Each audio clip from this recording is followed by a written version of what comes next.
గత కొన్ని రోజుల క్రితము ఒక బీసీ నాయకుడు గౌతు లచ్చన్న గారికి సంబంధించిన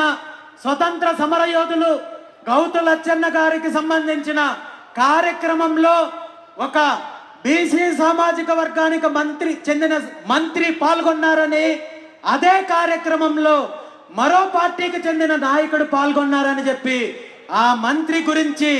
ఒక పత్రిక, ఈనాడు అనే పత్రిక రాస్తూ ఇంకిత జ్ఞానం లేకుండా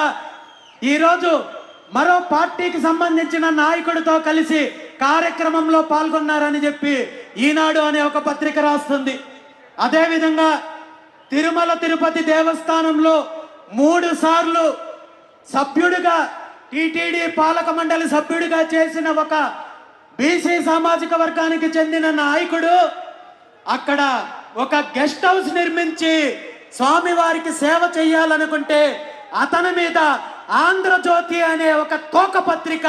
తప్పుడు కథనాలు రాసి ఆ నిర్ణయాన్ని వెనక్కి తీసుకునే విధంగా దుష్ప్రచారం చేస్తుంది. కేవలం ఈ 2 సంఘటనలే కాదు,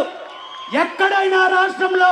ఒక బీసీ నాయకుడు ముందుకొస్తున్నాడు, ఒక బీసీ నాయకుడు పోరాటం చేస్తున్నాడు లేదా మంచి పని చేస్తున్నాడంటే అతని మీద విష ప్రచారం చేయడానికి, ఇలాంటి విషపు రాతలు రాయడానికి ఇలాంటి నీచమైన పత్రికలు ఈ రాష్ట్రంలో ఉన్నంత వరకు బీసీలకు మంచి రోజులు రావు అని చెప్పి ఈ సందర్భంగా తెలియజేస్తూ